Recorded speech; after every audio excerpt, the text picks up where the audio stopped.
This episode of Capes and Lunatics is brought to you by Tweaked Audio. Get awesome headphones, go to tweakedaudio.com and use the coupon code Southgate to get 30% off, free shipping, and a lifetime warranty. Or you can get there through the link on our website, southgatemediagroup.com. This is Luca Perich, and you're listening to the Capes and Lunatics podcast. Recording has started, Philip Perich. That's right, Charlie Esser. And here we are, being recorded. Hi, kids. It's I, Charlie, the Professor Esser, here once again with super connectivity. And, of course, my trusty sidekick, my valiant ward, the blue-eyed bomber from the Burg of Pitts. I already said his name, but say it again. Holy podcasting, Charlie Esser. It's Phil, Philmy, and Perich. Welcome back, Philip. Okay. So, stuff to talk about. Actually, a lot of Disney Plus stuff, because there was something else that we didn't talk about in the pre-show, but I just remembered we really got to talk about, which is the coming soon. Do you know what's coming soon, Philip? The WandaVision? WandaVision is coming soon. When soon? How soon? Nobody knows. But it is coming soon. Aren't they hinting it like by the end of the year? Like November, I hope December, so. I think so. I don't know why they're not going to release it. There's clearly a Halloween episode. Yes, that was like my favorite thing from that. What was that? A new trailer, just like them in those Halloween costumes that look like old caught. Yeah. Do you think we're going to get it dropped on Thursday as a surprise drop, where everyone's going to wake up Thursday morning and there's the first episode? I don't know. Oh, or what about Friday morning? Because isn't Halloween on a Saturday? Well, Halloween is on a Saturday. No, I meant like this Thursday, this coming up Thursday, October 1st. Oh, I don't know. Because they do like to drop on a Thursday. That's true. That is a popular drop date for a lot of these streaming shows right now. And so that's a possibility. It's coming soon. And it would be interesting for it to be something that, that isn't telegraphed, not what we're expecting, but we just wake up one morning and, oh, by the way, here's the new show. Because we're already hyped. We're already on the edge of our sheets. Freaking Black Widow's gotten pushed back again. Yep. Mark my words, was a mistake. May 2021, so 1 full year after it was supposed to come out.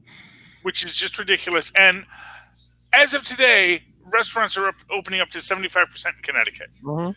So it's like, I understand why, but the fact of the matter is things are reopening. Things are coming back. There are going to be theaters open by the end of November, definitely by the time Wonder Woman's out. And I think that it was a mistake for Marvel to move it back, especially to move it back to May. Yeah, I know.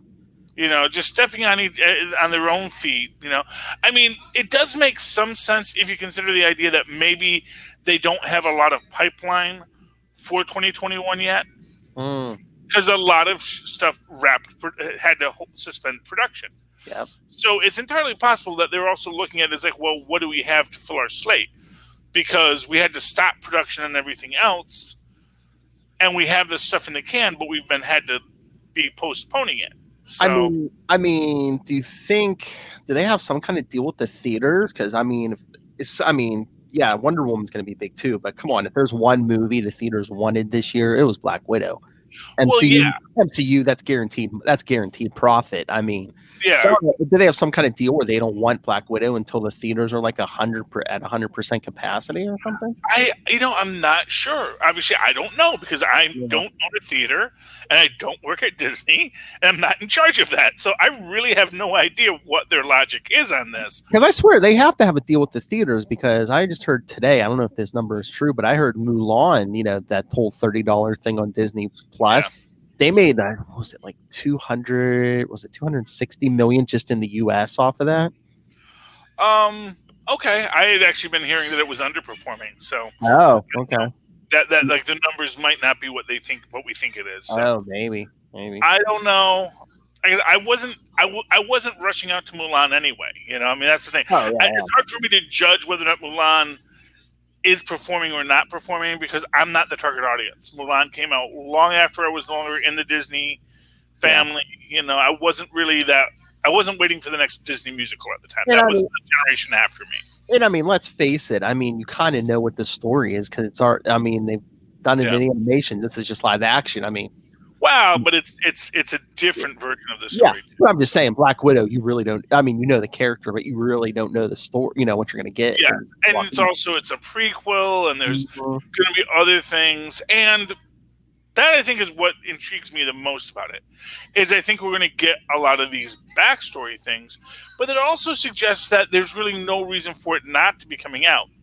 There can't be anything in it that.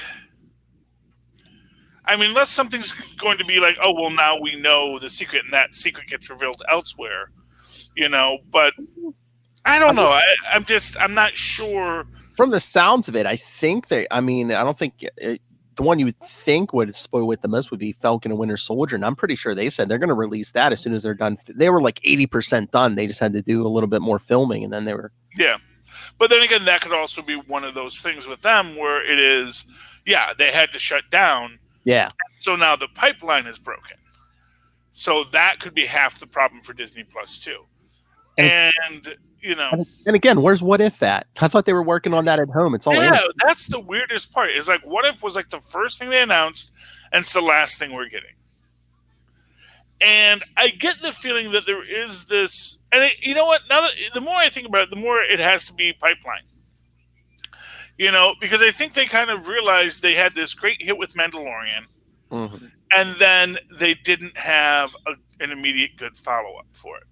Exactly. And they realized, oh man, we really need to make sure we have our pipeline when we start dropping, because we want to be able to drop so that, you know, basically every other month there's a new thing to watch. Yeah. You know, there's a new reason to renew your subscription. You know, some of us are patient, but a lot of people ain't. So there probably are a lot of people that have stepped away from Disney Plus because, you know, there just wasn't something for them to watch there. Yeah, I think if COVID taught people anything, it's like, you know, it's better to have stuff on the shelf just waiting for the release date rather than, you know, just filming up to the last second. Yeah. So just finding something that isn't going to be scratchy on the TV. Yeah, I mean, but this does bring us back to coming soon, WandaVision, which is the thing I did want to speak about, because there is clearly something interesting in there. And probably the most interesting thing, which I've not heard anyone talk about, is Captain Marvel, Monica Rambeau, being thrown out of some kind of tunnel, possibly a quantum tunnel. Ew. Did you see this? Where there's some kind of thing, and I think it's Wanda like throws her out. No, I might have missed that. Yeah, because you just see her like, you see this like boom, and you see her like fly across the field, and then she like comes out of what looks like a big tube kind of thing. You only see it for a second, but then you see, and that's when you realize, oh, it's Monica Rambeau, the adult Monica Rambeau, and she opens her eyes on the ground. And so I'm wondering if there is some kind of a quantum realm thing with this. Yeah. Yeah. I mean, Cloak and Dagger, you know, the show kind of stole, you know, Monica Rambeau's origin, you know, for her powers. Maybe somehow Wanda gives her powers accidentally. Well, I mean, there's any number of things. I mean, they could have been experimenting with her with quantum energies in some way. You know, I wonder if we might get a quantum Pym particle origin for her here. That, you know, where they're going to be having her. And it kind of makes it interesting when you think about not Wanda, but Monica's power set being able to convert herself to light, a being of solid light, being maybe uniquely able to traverse the quantum realm by moving as that being of light. That it's not even about shrinking or growing for her. She can actually she's just already quantumized. Well, I mean, that was the whole thing with Quasar when he could like teleport with the bands, and he would go through that's how he would pop into the quantum zone, and then he would pop back out wherever he was going. Yeah, so it's an interesting question, but I do find that interesting that we are getting Monica Rambeau in this, that we do see there are a couple people we see in this. The other person is a person that is only called, if you see the closed captioning, as Agnes. And she's the wacky next door neighbor, the best friend of Wanda, and everyone's thinking, oh, Agnes is that Agatha Harkness. Of course, people complain that, oh, she's not young. And I said, they've been Aunt Maying Agatha Harkness in the comics for years. So, you know, it makes sense for her to be young. But they also make that interesting point that we get in our video and again, Halloween episode, Agnes is in the car dressed as a witch, wink, wink. And Vision comes up to her and she says, am I dead? He says, no. Why would you ask that? And she says, because you are. Which opens that thing that both the Vision is dead and Agatha Harkness is dead. And I guess maybe there's this idea that maybe Wanda's going into the quantum realm. Maybe, you know what she may be doing? She's trying to repair the Infinity Stones. Maybe she's trying to recreate the Mind Stone or go into something to find where these stones are. And, you know, for what it's worth, there may even be S.H.I.E.L.D. interest in locating these stones when she says, I'd like to, I think I can recreate the stones. And say, well, isn't that interesting? Or what if it was even intentional? I mean, remember, Thanos destroyed those stones when she had been snapped away. I mean, what if they're kind of like, what if their energy is kind of like, what if she's like permeated with the stone energy now? Yeah, I mean, that isn't entirely, that's a possibility. What? You have a thought? What's your thought, Phil? What if instead of Master Pandemonium's pieces of his soul, what if like part of what if she creates her kids out of part of the stones? Ooh, that would be interesting. You know, there's an interesting other side aspect of this that we hadn't actually considered. If I recall correctly, the way that officially they were able to have a baby. Oh yeah, didn't Agatha Harkness have to? No. There was a whole thing. No, it was an issue with. They may have retconned that later, but in the original story, if I recall correctly, it had to do with them communicating with the Eternals, and that there was something that happens to Vision where he gets to be a real boy because of Eternal technology. And what if there's the Eternals in here? Yeah, well, the Eternals are coming this summer, you know? I mean, they're pushed back now, but originally I think Eternals was supposed to come out like February next year or something. So maybe that's why they were like, oh, let's get WandaVision in here by the end of the year. Yeah, and you know what? I can totally see, again, with pipeline issues, because I don't think they were done filming Eternals when everything went. Because I know, and I don't know the guy. The guy, he was, I think he was on The Daily Show, and he's the comedian. He got all jacked up. He's the Indian American or Pakistani. I don't know if he's Pakistani or Indian, but I know who you're talking about. I can't remember his name yet because I remember people were saying, "Yeah, man, he has more time to work out, so now he's even more jacked than he even originally was." Oh yeah. But the thing is that he got himself jacked, and then he got locked down, and now he's just been in his basement lifting weights the whole time. So now he's like looking like Joe Piscopo. So oh boy, I hope. You're worried, but no, we love Joe. I love Joe Piscopo. He's crazy, but he's harmless because he's just an actor. Crazy actors are fine because they're just actors, and they can't really hurt anybody. They just, unless he like picks them up because he is a very big guy. But good old Joe Piscopo. But so. That's an interesting thing. If there is going to be an Eternals tie-in, if there is going to be her going into the quantum realm, maybe even to sort of find, because remember, it's the Time Stone that brings the Vision back after he's originally destroyed. Yes. So maybe she wants to use the quantum realm also maybe to find the Vision and bring him back. Or maybe maybe that's where the time stone, when it got evaporated, maybe that's where it was drawn to, because I mean they use that quantum realm to time travel in Endgame. So yeah, so I am wondering, and go back and watch that, and also fun idea. There's an interesting concept in that with the television tie-in and the way that light works on a classic TV, which also uses a vacuum, which also uses a tube. yes. So there's a lot. Who this might be? They might give Captain Marvel Facade's old origin. He's a villain. He's a obscure Fantastic Four villain. Yes, I remember. Where he basically becomes, he like stabs a television camera and then becomes. Because, dang, what is with this world that you just stab a television camera?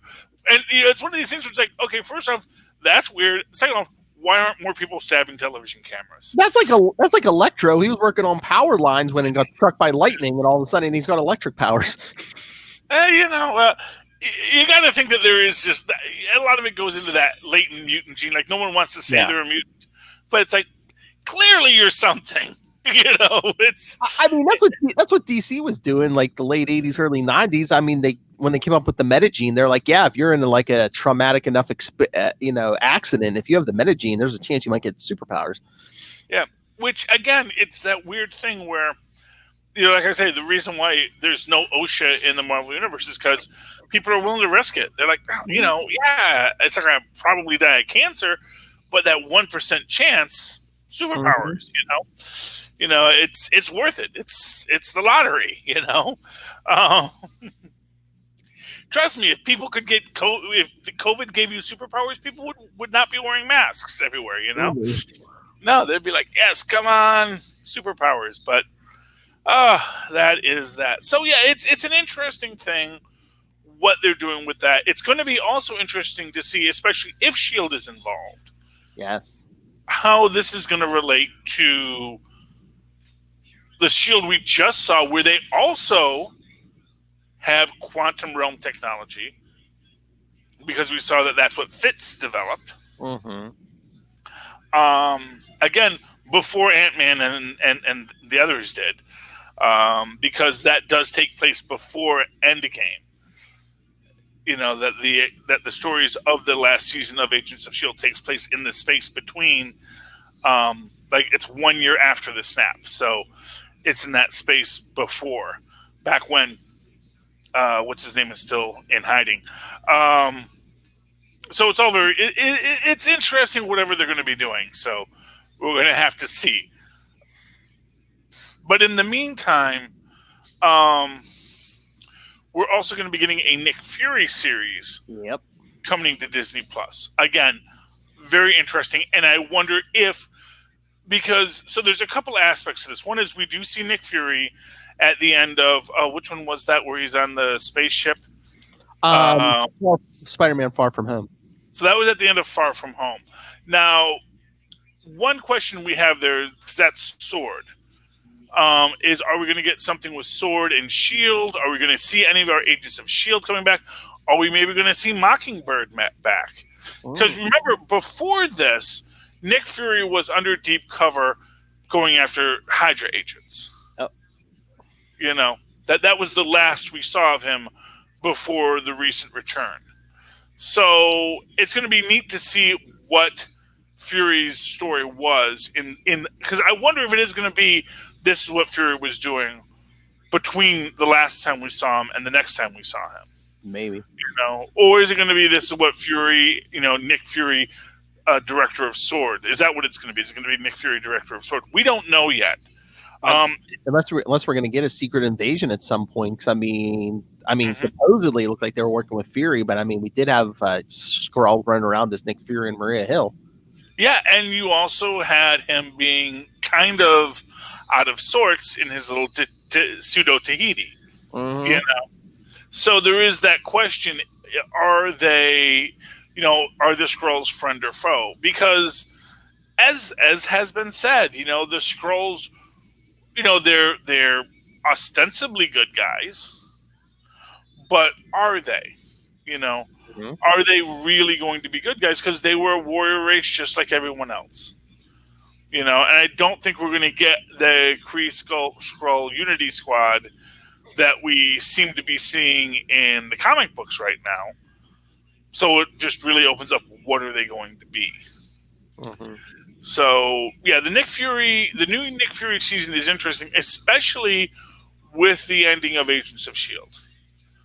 Because I honestly feel they aren't abandoning Agents of S.H.I.E.L.D. That is as much the MCU as anyone else. And now they're going to be able to have them be much more integrated in the same way that Falcon and Winter Soldier are going to be, in the same way that WandaVision is going to be. Well, I mean, and they're scrambling. Well, no, I shouldn't say scrambling, but they're reassessing stuff, because I know they did say, Chadwick Boseman was supposed to be a big part of their plans going forward. So without him, they were going to have to figure stuff out. Well, yeah, and that is going to be a difficult thing, I'm sure. Honestly, I'm sure they were absolutely planning on having Chadwick Boseman be the new Tony Stark. Oh, yeah. And now they just lost their Tony Stark. They lost 2 Tony Starks in 1 year. That's pretty rough for Disney, Now, obviously, there's all the talk about Shuri, and that's a real possibility. And I don't think anyone is going to cry a river over it. I don't know. I'm not worried about that right now. I'm sure they'll make the right choice. But beyond that, they also have a lot of other properties that they now can look at and reassess, because for what it's worth, Black Panther 2 wasn't coming out until 2022. Oh yeah, it was a while, but I think they were saying, he might have been like dropping into other people's movies and stuff, making cameos. Yeah. And now they might, now they're going to have to. First off, in that situation, then Shuri is very easy to drop in. Oh yeah. And they can really start building up Shuri as this new character, maybe she will be the new Black Panther. That is the question on everyone's lips right now. But so I don't think, the loss of Chadwick Boseman is heavy on everyone's hearts, and it is also a profit issue for Disney. So, they may not want to touch it yet at all. And they're going to say, well, okay, so if we're going to have a connective person, who else do we have for connections? Mm-hmm. And they are kind of in a rough spot, because he was set up to be their connection. Mm-hmm. They're kind of out of a connection now. And really, ironically, who they have left for connections right now. The one person that could easily slip in and slap out of stories in a lot of different ways as a connector. Phil. Oh, Coulson. Agent Coulson, yes. Yeah. And it is interesting that they may not have planned that, but it is, when you look at it, it's like, oh, you know what? There is a guy who we could have just show up. He's going to have the ability to throw down if need to, because he is. I mean, it might be weird for people like, wait, why is Phil Coulson suddenly a superhero? But he kind of is, And these Agents of S.H.I.E.L.D. may wind up coming back just because they do need some kind of connective tissue to the past. Mm-hmm. And so bringing in May, bringing in Phil, bringing in Nick Fury, definitely. But all these other characters into the story certainly could be a real possibility, Mm-hmm. Even rotating it just to have that connection. It's a possibility. We'll have to see what they decide to do. I know I am very excited about whatever we're going to do with WandaVision. I'm looking forward to Falcon and Winter Soldier when that gets completed. And, Loki. They just added a Star Wars villain is going to be in Loki now. But maybe not Kang. We don't know. Because the guy who is supposed to play Kang says, yeah, I've heard I'm playing Kang too. Oh, yep, yeah, he was on Jimmy Fallon last night, did not confirm or deny. He's like, oh, yeah, I hear that too. Mm-hmm. Yeah, which actually suggests maybe he's not. I mean, in all honesty, I mean, it is possible that, if he's going to say, I heard I might be playing Kang, that, probably he isn't going to be playing Kang. Although that would be the perfect bait and switch as well. Never doubt that it couldn't be a perfect bait and switch. So, a lot of possibilities there. We've certainly run the Kang train into the ground, and we're all very excited about the Kang train, and we'll have to see what they decide to do with it. Over on the DC side, Wonder Woman has kept her spot, so good for Wonder Woman. She's going to be December. She's going to be the Christmas movie. So far, and hopefully, things will be open up a bit. If people will just wear their freaking masks, maybe we can, wear the mask. We can all start getting back to normal. Don't wear the mask. We're going to be like this forever. So wear your freaking mask, people, please. It's not hard. You get to pretend you're a superhero. The Illuminati can't use facial recognition on you. All of these pluses. Why don't you want to wear a mask? Anyway, but that's a public service announcement about masks. But in the meantime, Wonder Woman is going to be our canary in the coal mine here. We're going to all go see Wonder Woman, and first off, see if it's any good. Which, hopefully, it's a DC movie, and who knows where they're going now. Because apparently they're completely reshooting the Snyder show. Now it's the Snyder show. It's not a Snyder cut anymore. Because if they're giving you an extra $100 million to reshoot it, there wasn't a Snyder cut. There wasn't a Snyder film. There was an idea he had at one time. And for what it's worth, I think E-Man's movie reviews made a very strong point about this, which is that this can't be a good DC film. I mean, if to have a prayer of a good film and you have to add like how many more hours of content, it's like, but the thing is, after all this time, if this is not a perfect film, it will be savaged because he's had all this time, and I think anything short of perfection is going to be awful. But Henry Cavill's not regrowing the mustache for him. So, isn't it interesting, Charlie Esser, that they put out this movie and then now they want a second shot at it after Avengers Endgame? Yeah, well, because Avengers Endgame was... Again, they always make their mistakes, and they see what Marvel does, and they're like, "Oh yeah, we should have did it like that." But they shouldn't. That's the thing, and this is what they gotta do their own thing. That would be a better idea, but they want to chase that. They want to be Marvel where Marvel's at right now, and it's like you didn't put the work in, kids. But you look at DC's most successful properties. They tend to not be things that Marvel does. What was that? The Dark Knight trilogy. Oh yeah, that was not in any way Marvel, and it was very successful. But then they just tried to graft it onto Superman, and it, made its money back. It was okay, and a lot of people like it. Tyler loves it. So that's a weird. Not going to argue that, but I'm just talking last night. That's what I said. You know what the problem with Man of Steel was? I finally realized it. There was like no Clark Kent in it. He was wandering around. It was basically Kal-El wandering the Earth. I mean, he didn't put on the glasses and become Clark Kent until the last minute of that movie. You know what? That's the new 52.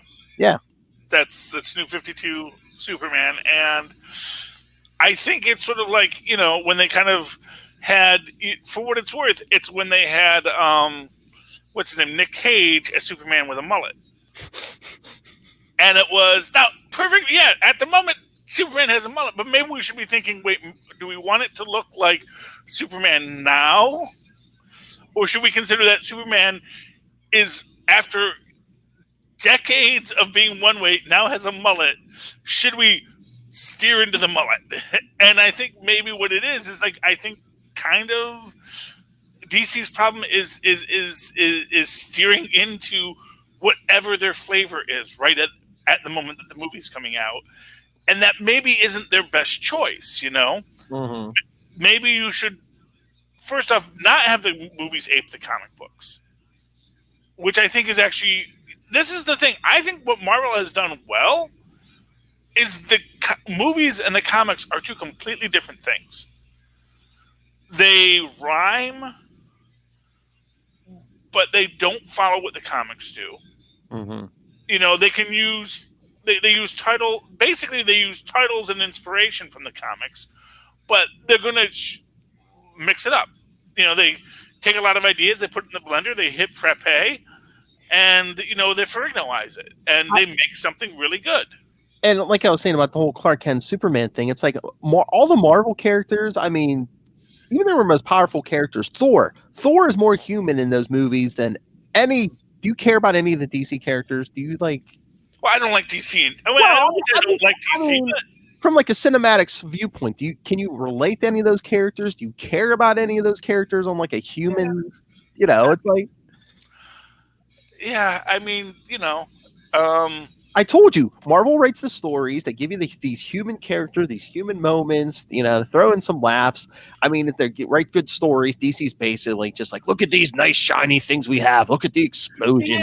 Yeah, but that can be a thing too. And I'm not going to say that that's a bad film because not for nothing. People loved 300. Yeah, but you can't build a connected universe on that. Probably not, but that's what they want. But yeah, well, I mean, that's the thing. We're getting Wonder Woman. Maybe Wonder Woman 84 is going to be great. Like I said, I definitely feel the Linda Carter vibe with it. I think they're very much leaning into that. I think they want this to be a Wonder Woman 77, but first off, they wanted to make it a little more up to date and have like better computers, Although Linda Carter's got to have a cameo somewhere because I think when they did the panel at DC Fandom, she appeared on screen with the rest of them, so she's got to be somewhere. I'm sure she's there. So maybe she's Hera, maybe she's Aphrodite, maybe she's the goddess Diana. Who knows? Maybe she's Hecate. Ooh, that'd be nice if they do a nice magic subplot in it because over in Justice League Dark, Hecate's a big character. And by the way, still loving Justice League Dark, even if they did have, I mean, it's a bit cliche and delightful, but the whole power of magic is belief, because we believe, and how our belief influences reality. And now that we're in the Upside Down Man's universe, we're influencing your reality, and even you are bound by the belief that you aren't this, that you think you're infinite and all powerful, but really you're bound by belief as well. And then, oh no, he shoots a laser beam and he kills Constantine. Oh yeah, I read about that. He'll be dead forever now. I just wonder if maybe they're like killing Constantine off in the main continuity and like bringing him back, kind of like what they did when the book was in Vertigo and basically have him in his own little, really didn't interact with many superheroes back, Yeah, maybe, who knows? But it's like, oh no, aside from the fact that they telegraphed that he was going to die because they actually have a whole thing. It was like, oh yeah, my card is always the fool, because they have a whole thing where he's with Madame Xanadu and and he's doing the cards, and they're always the Constantine card is the fool. Fool, but then the very last one, no, this time it was death.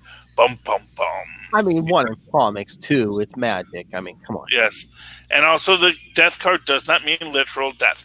The tower means actual like tragedy and undoing.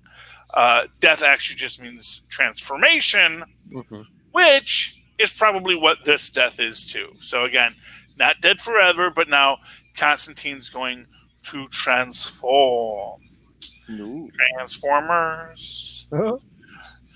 Constantine in disguise. Okay.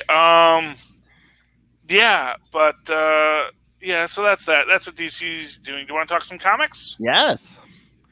Okay. So I'm going to talk about Doctor Doom. All right. Yes. Issue 7.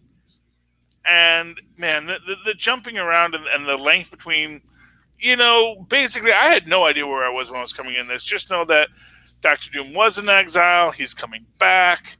He's a big jerk. He has all of his most loyal people around him, including, hey, look at Kristoff. Look at him. He's got a beard now. He's all adult stuff. So look at little Billy Butcher Jr. Look at him. Yeah, they've got. They're drawing him this way now. Maybe if they have him reconnect with Cassie Lang, they'll make him young again. No, I just grew up the beard because I have great beard genes. Because remember, he and Cassie Lang were an item for. Oh yeah. Yeah. Yeah. Yep, that was cool. And we see that Dr. Doom does have more than one mask, so apparently this is his fancy mask for judging people. And some idiot gave Doom the ultimate nullifier. And then we have this whole thing where he has no real relationships, which is an interesting point in this, which is like, oh yeah, well, you don't have real relationships, Doom, because you're a freaking cluster B personality. And that's why nobody likes you, Dr. Doom. They kind of say that the Doom's theoretical child is dead, or did I don't know if that's true. That may have just been what she told him to get rid of him. I can't remember now because I know that there was something with that. But if they're just writing it out, then I think they're just writing it out. Yeah, I don't know if she told him one way or another. But I mean, I think it was still early on. But I don't know if they did that off handle. Just they're like, yeah, we're not going back to that. Yeah, and then Doom intimidates the new king of Latveria, and basically has him cut off his own face because he's like just that evil, and this is what the king of Latveria must look like, is have a freaking Deadpool face, and then he like throws him off the thing, says, "Can you fly?" No, apparently not. Yada yada. But then he has his little fantasy children come and say, "Look, Father, we made ourselves like you. Are we now fit to rule Latveria?" He's like, "No! I am undone by my own bad behavior and such." No. Anyway, meanwhile, back in the black hole where Blue Marvel was sent to try and contain it, because Dr. Doom said, "This is how you will do it, and certainly it will work, because I am Doom and I am wrong." And of course it doesn't work, but they don't. The world isn't destroyed by it, but also Blue Marvel is trapped there. But who comes to his rescue when things are at their darkest? Who do you call? Do you call some dropout, Phil? No, you go with the superior ending. Yes, Otto Octavius from the alternate dimension where Doom is like a beloved figure, and even then, Doom knows, hey, I can't handle this. Get me Octavius. Dun, dun, dun, dun, dun, dun. Yay! So Otto Octavius comes and saves the day. Yay! Next episode. You want to talk about Daredevil, or do you want to save that for another show? No, we could talk Daredevil. No. Yeah, so tell me what happened. I did not get to it this week, and I was trying to get through all my books, and I could not get to it. But tell me what happens in Daredevil. I mean, it's basically him getting booked, and then Foggy gets sentencing or whatever pushed up. And of course, Mayor Wilson Fisk has to hold a press conference. Yes, I've let these vigilantes run around, but now I see how wrong that was. Because he even mentions, he's like, our elected officials are taking a hard stance on our teenage heroes. Now I think we need to take a harder stand on the rest of them too. I think that's true. Yeah. You tell them, Fisky. Yeah, but so I guess with all the things they've been Matt's been working on with trying masked heroes in court. They can't really hold Daredevil in jail, so I guess he's basically out on bail. Okay, yeah, well, yeah, he's allowed on bail. I mean, although again, okay, sure. So then we see Matt takes off. Foggy calls in help. Who could he be calling? And then we see Daredevil taking out some thugs at the waterfront until who shows up for their meeting? Iron Man, Tony Stark. Oh, Iron Man! Yay, Iron Man! What does he tell Daredevil to do? Well, Daredevil was called him because he wanted to ask a favor because they go back to Tony's place, and they're basically talking about the Stromwells, wanting to buy out Hell's Kitchen, and Matt basically asks him, he's like, I want you to, make an obscenely higher bid for Hell's Kitchen than the Stromwells, so they basically outbid them, they'll lose interest, they'll leave, and he's like, and then, once they're gone and lose interest, I want you to sell the neighborhood back to the residents for like next to nothing. Yeah, because that's all his money's good for. Well, and that's what Tony says. You just want me to just throw away billions of dollars, and Matt's like, it's not throwing it away. It's you're doing what? What's he doing? What's he doing, Matt? He's preserving a neighborhood that isn't even the neighborhood you grew up in anymore. Trying to hold on to the past, man. That's a fool's errand. Move to Brooklyn. Move to Newark. Come to Newark. We need a superhero, Daredevil. Well, he says Matt says it's the right thing to do. You're giving people home security, not throwing away billions. If you don't do this, everyone will be displaced. And they're standing in the middle of Tony's lab. He's like, normal people don't live like this. He's like, you call me street level, because Tony's called him like a street level here. He's like, you called me street level earlier. I called people level. Yeah. Okay. He's like, you guys saved the planet. That's good. We all need a planet to live on. He's like, but there's a lot more to do. So I'm assuming that's where Chip Zdarsky's taking this. Matt's going to be more for the the common man now. Hero of the people. Yeah. Well, that's great, and that it's all good. It's all good. And yeah, I like that as a way to look at it. I just think it's really presumptuous to tell Tony Stark, hey, use your billions of dollars to fight these other billionaires for this whole purpose, and then it's not like Tony's opposed to charitable things, but also it's like, dude, is that all I am to you? Yeah. It's like it's just like when you ask, because if you remember, Hulk always gets mad when you just want him to lift and move heavy things. Oh yeah, he always that's a recurring trouble. And this is like the billionaire version of that, where just lift this heavy object and move it over there, would you please? What are you gonna do? But I mean, Tony's like, oh, you're going after billionaires now, and that's like, he's like, I'm doing what I've always done, going after injustice. It's just that a lot of it is higher than I could see before. Mm-hmm. And then, of course, Tony he's offering him upgrades. Well, yeah. So I don't know. Well, that's what he does. It's like you go to Tony Stark. You don't want the free armor upgrades. It's like, hey, why don't I give you this thing and this and this and this, and how about some repulsor rays, sonic cannon? Mm-hmm. What do you want? And then once Matt gets back to Foggy, Foggy's like, are you sure it's like a good idea right now to be going out beating up thugs on the waterfront? You should be helping prepare your defense and stuff. And then, Matt's like, well, I'm trying to like settle all my affairs in case, I lose. Yeah, but also, doesn't he have a closed head trauma still? I don't know. I mean, how many hits you gonna take to this head, Daredevil? I know. Well, he wasn't taking hits on the waterfront, and he was even like, I don't know if it was like practice, because he was basically taking them out as compassionately as possible. I mean, I'm sure he does that. It's just I don't know. I did flip through it a bit, and I saw that we have Typhoid Mary back. Yes, yeah. I mean, she was basically the nun in this church, but yeah, I mean, Kingpin goes to see her, and I don't know if those two are getting back together, because yeah, sure, why not?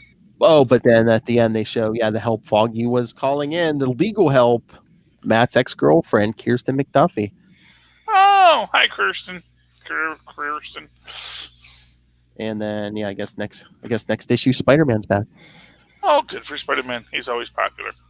So, I got 3 books here, all with, speaking of, when you call on the Hulk to move something heavy.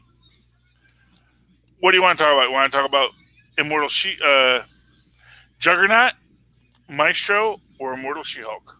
You pick. I read Immortal She-Hulk and Maestro, so. Okay. Yes. Juggernaut is good. Just a quick item on that. Basically, he's in his thing where he's like, he's being like a decent person again. Now he's like, I'm working for damage control. I'm tearing down buildings because after the Kawadi invasion, like New York, you got to tear it down before they can rebuild it. And there's a lot of squatters there. And then we find we're going to give him a sidekick in this. And if you had a character like Juggernaut, who was kind of an arrestable force, what would be a great character to pair him with? If you had a character who was an arrestable force, an immovable object. Essentially, yes. So they pair him up with this character named D-Cell, this young woman, lab accident, superpowers, and her power is she saps kinetic energy out of you. Oh. So she slows everything down. So I thought that was cute. I liked it.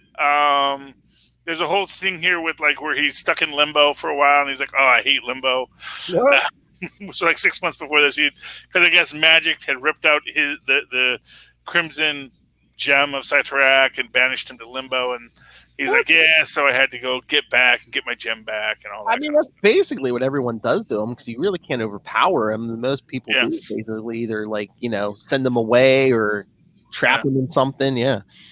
Yeah, and they make references to that too. So let's talk Immortal She-Hulk, which I love. Immortal She-Hulk is great. We go all the way back to her origins, and even get the neck scarf right. You gotta love that. That is that attention to detail. Getting her shot in the back, yada yada yada. And then that was the first time she died. But then, because of Bruce's blood, that's what ties her to the Green Door.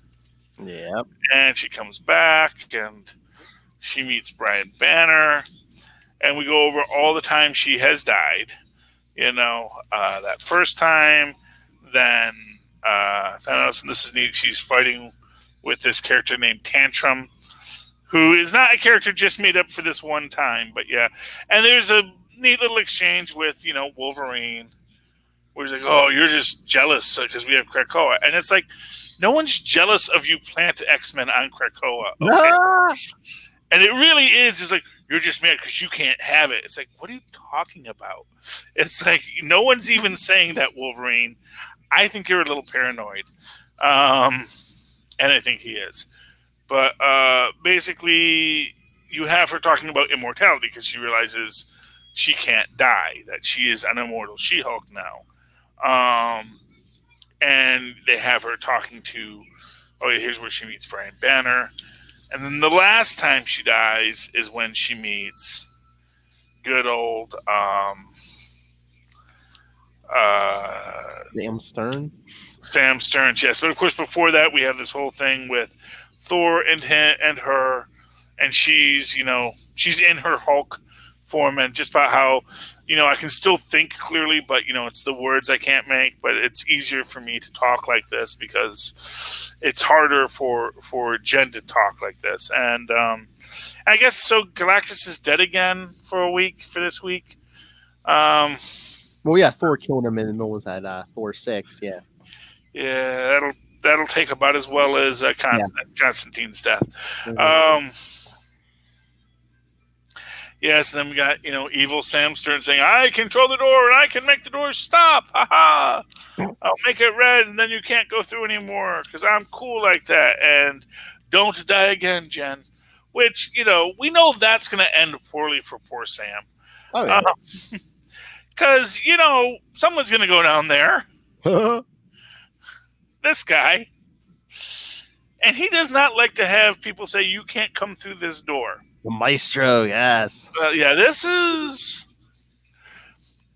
the first. This is Maestro 2. And we get a lot of introspection here. World's messed up. The poor animals didn't even know why they were dying. Then he's at Washington D.C. sees the little kid. Someone survived, but then he goes down and there's apparently the bomb shelters underneath D.C. where Machine Man and the descendants of the last, the government employees who survived. And then they saw the different places. There's dystopia, where the maestro lives. Oh, who could the maestro be? That's left open. And I actually thought this was interesting because we also get to the one place that isn't a radioactive wasteland where they're growing food, which makes you wonder what they're eating in dystopia, but we'll get to that later. Mm-hmm. And then when they talk about going, for a minute there, I honestly thought Rick Jones was going to be the maestro. Because we do get old Rick in this, which is cool. And we have his daughter and all this kind of stuff. And I think that's his granddaughter, maybe. Oh, granddaughter. Oh, she's named, what's her name? Janice. Janice, right. Okay. Yeah, so that's his granddaughter. And, we have the magistrate to take him to see the current maestro. They did surprise me with this, who the maestro was, yeah. Yes, it's been an age. The Incredible Hercules. So you think he's all nuts or what? I don't know. Maybe. I don't know. I mean, for what it's worth, everyone's surviving. So I don't know what the horror is. It doesn't look like dystopia is that bad of a place compared to everywhere else on the world. But unless Hercules, unless he's gone insane or yeah, it's probably crazy Herc. In the meantime, we get a nice little flashback with relics, with Rick Jones's granddaughter when she's a little kid wandering through, and we get to find out, gee, how did Rick get the Hammer of Thor into his cavern previously? And we find out that apparently Janice is worthy. I saw this and all I could picture is Peter David in my head listening to our podcast, because I know you asked that. I think you asked that a couple weeks ago. I was just because you see Peter David going, "Okay, dumbass, I'll give you a page." There we go. So that's how that worked. That's good. They're going to have a nice little Rick and Maestro meet up because best friends forever. Mm-hmm. I'm surprised Wolverine hasn't grown himself back yet. Though I guess Guy is letting him rest finally, I mean, I wonder if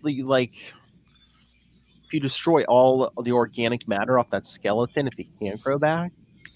I don't know. I think they've done it before where they have. That's the thing. It's like the explanation we got in Hickman's run was that basically the reason why he always comes back is because he's basically supercharged by the spirit of Gaia. Yeah. That he is the most likely to survive a mutant, and Gaia basically says no. So long as I live, you live, and no matter how burnt away you are, I'll bring you back. Yeah, but is Gaia in any shape? Because they can barely grow food inside, only in a certain. But the plants are growing, so Gaia is there. That's the thing, and Gaia is bigger than just that. Gaia is an elder goddess, meaning that she's associated with the planet Earth, but I really get the feeling like Gaia is more than just one planet. Oh, by the way, I love that one thing in She-Hulk when she's talking to Brian, and Brian's talking about how hell, he understands hell has hierarchy. It's actually pretty normal compared to this place. So I know. I know that I found that interesting. Yeah, the underplace is below hell. So Banner's father is so evil. He's not even in hell. He's below hell. Yes. Well, he got stuck there. So that not that he, because he says he had been to hell. He was in hell. Yeah. He was originally in a hell, and then he got out of hell, and then after he got knocked down again, that's what put him in the deeper place. So it's all very interesting. I do like that. It is a lot of fun. I'm sorry. I was gonna say no. I think I said last week. I just think the whole Red Door thing. I think they're just gonna use that for maybe when Al Ewing's done, they're gonna be like, oh yeah, Red Door's in place. You aren't immortal anymore. You can't come back. When you die, you die. Sure. Nah, because everyone comes back. That's the thing. It's like I know. But I think they're gonna cut off this avenue. They're not gonna make it as easy. I don't think. Yeah, well, it'll be this thing. Well, they just won't kill the Hulk every 5 weeks. Exactly. It's going to be, well, actually, now he's harder to kill because now he's not going to the door. He's not going through the door anymore. And that's really what it is. Oh, that's how they'll do it. They'll lock the door from the other end. They'll lock Stearns inside. He's like, no, I'm in the below place, and I can't get out ever, possibly, ever again. Exactly. It'd be impossible for me to get out now. Totally impossible. Till someone decides to bring me back. Yeah, till next week. Okay, but yeah, so they'll do something with that. Vampire the Masquerade is still a really good book. Highly recommend it. If you played Vampire the Masquerade, you would love to read this book. If you didn't play Vampire the Masquerade, I think you still might enjoy this book if you like the idea of vampires and rules and society. And this is actually one of the best scenes in it because they accidentally kill a drug dealer by the name of Andy Jack, who's like just the worst drug dealer, sells rotten drugs to poor kids, all this kind of stuff, and they kill him. And then you find out that, but he also was like the only person taking care of his little 4-year-old cousin because his sister's a doped out drug addict, and the kid's father is no good either. So it's like, yeah, you're going to want to only kill bad guys, but every bad guy's got a family. Yeah. So you're not going to have this purity of, I will get the bad people only. So I thought that was a really brilliant thing they did. And there's a lot of good in this. And then our entire group of other vampires that were the straggler vampires all get slaughtered by freaking hunters at the end. So it's like, whoa. Okay, so much for that story. Except for the one that has the baby face trait. So it's like it gets interesting. So, by the way, spoilers for that. 2 issues in, and it's completely restructured the whole cast. So, yeah, but that was a lot of fun. Okay, that is Vampire the Masquerade Numero 2. All right, Philip. Anything else you want to talk about this week? I think that's it for me. Yeah, that's it for me too. So you know what, Philip? Do you know what's always a good thing when you're done listening to a podcast and you say, I think I got everything, but I'm not sure because I have really substandard headphones. Well, in that case, Philip, what you should do is go over to tweakedaudio.com. Yes, tweakedaudio.com, and use the coupon code Southgate to get a discount on really great top-of-the-line head audio equipment, sound things for your ears that they will sell you happily at a nice discounted price. And then another thing you can use that coupon code for a discount is go to Hunt a Killer. Yes, huntakiller.com, where essentially you can get an escape room delivered to your house once a month. Michelle Gray, she's trying to crack a cold case. She needs your help. And they're going to be adding in a Blair Witch-themed Hunt a Killer story. So be on the lookout for that. And again, use the coupon code Southgate for a discount on that price. And if none of that interests you, or if it does, but you still have extra money to spend, you know where you can spend that extra money, Philip? You could buy Pod Life the book. You could buy the podcast, the book, at Amazon.com. Yes. And before you do that, go down to the show notes. We got a secret link in our show notes that's going to take you right to Amazon. And here's the thing. It doesn't do anything except take you to Amazon, but through the magic of cookies, it says, you were listening to our show first. So they're going to acknowledge us with every dollar you spend there. And that's a positive for us. So it costs you nothing, helps us out. You can check out Pod Life, the book, which is a great book written by the good folks here at Southgate Media Group about why they podcast, how they podcast, and who they podcast. And that is interesting. All right. Philip, if anyone does any of these things, or they do none of these things, but still want to talk to you, how can they do that? If you want the easiest way to get a hold of me or any other member of the Capes and Lunatics, email capesandlunatics@gmail.com or call the voicemail 614-382-2737. That's 614-38-CAPES. And you can find us all over social media, Facebook, Twitter, Instagram. You can see Charlie Esser's beautiful face on YouTube. Our YouTube channel, go subscribe. You can find links to all of that at Linktree, linktr.ee/capesandlunatics. Ring that bell. And Lilith Hellfire, next week, we're going to talk Sabrina, number 3. We're going to talk Rise of Ultraman, number 1. So I've been saving these for you. And in the meantime, if you'd like to write to me in that old-fashioned email way, the way I'm Oz and Posmo said, say, dude, you should have given us a spoiler about that Vampire the Masquerade twist at the end. Do so at superconnectivityblog@gmail.com. That's superconnectivityblog, all one word, @gmail.com. Of course, follow me on the Twitter as I live tweet things when I feel like it. Possibly the new Nick Fury show. Who knows? At Charlie Esser, that's CHARLIE. ESSER. Look for the 2 E's in the middle. For what, Maz? For quality. Bing! Thank you, Maz. All right, dear friends, you have listened to another wonderful hour of Super Connections and Connectedly Super Things. Please super connect with us again next week. Okay? Good night. Good night. I didn't know how to end. Super connectivity. You did fine. I did something. Anyway. I hope Lilith feels better. You should send her chicken soup. You should probably put alcohol on it. Alcohol cures everything. Even a hangover. I'm putting that on your tombstone. Yes. If only I drank more alcohol.